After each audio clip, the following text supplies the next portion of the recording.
Welcome to Defense Talks Matters.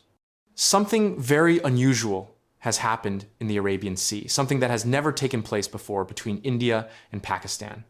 Just a short while ago, the Pakistan Navy issued a new NOTAM notice to airmen right in the middle of the same area where India is currently conducting one of its largest tri-service military exercises. For the first time in decades, both nations are holding live exercises almost side by side in overlapping maritime zones.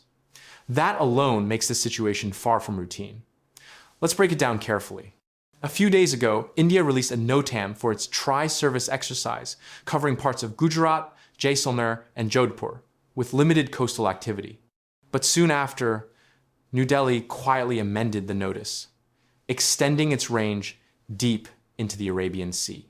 That expansion brought Indian military activity alarmingly close to Pakistan's exclusive economic zone and the main sea lanes that connect Karachi and Gwadar with the rest of the world.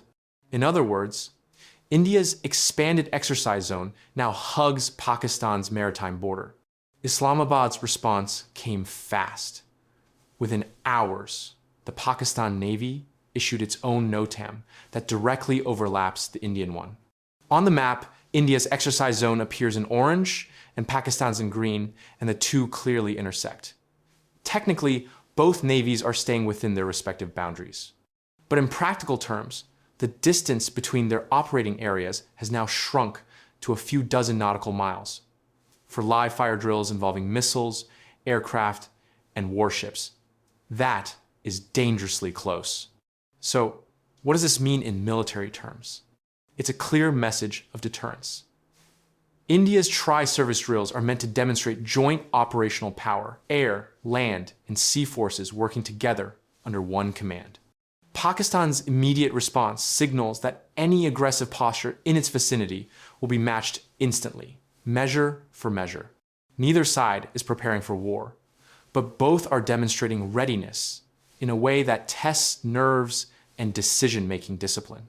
Now, this kind of scenario sits in what strategists call the pre-escalation phase, a tense environment where both sides increase military activity to send warnings but still claim defensive intent. The line between deterrence and provocation becomes razor thin. In such close proximity, even a radar lock, a misread signal, or a minor navigational error could trigger a crisis. We've seen this pattern before in other regions, from the South China Sea to the Black Sea, where heavy exercises in confined spaces have nearly led to accidental clashes. The critical thing to understand is that neither India nor Pakistan can afford an uncontrolled incident at sea. The Arabian Sea is one of the most heavily trafficked commercial corridors in the world, carrying vital energy shipments and trade routes for both countries. Any misstep would ripple far beyond the region. That's why both militaries will be under strict instructions to remain within their designated zones and maintain constant communication through naval channels and hotlines. Still, make no mistake, this is serious signaling. Pakistan is making it clear that its maritime boundaries are non-negotiable and that it will operate confidently in its own waters regardless of who is exercising nearby. India, on the other hand, is showing that it can project tri-service power across its western frontiers into maritime domains that directly border Pakistan. Both sides know exactly what message they're sending, and both know how dangerous this type of signaling can become if misunderstood. So what happens next? Over the next few days, we'll see both exercises proceed in parallel. You can expect to see missile launches, live fire drills, and heavy naval air patrols from both countries. The risk will be highest when live munitions are fired in close proximity. The goal for both militaries now is to complete their respective exercises without a single incident, because any mistake, even an unintended radar lock or a stray missile trajectory, could spark a chain reaction neither side wants.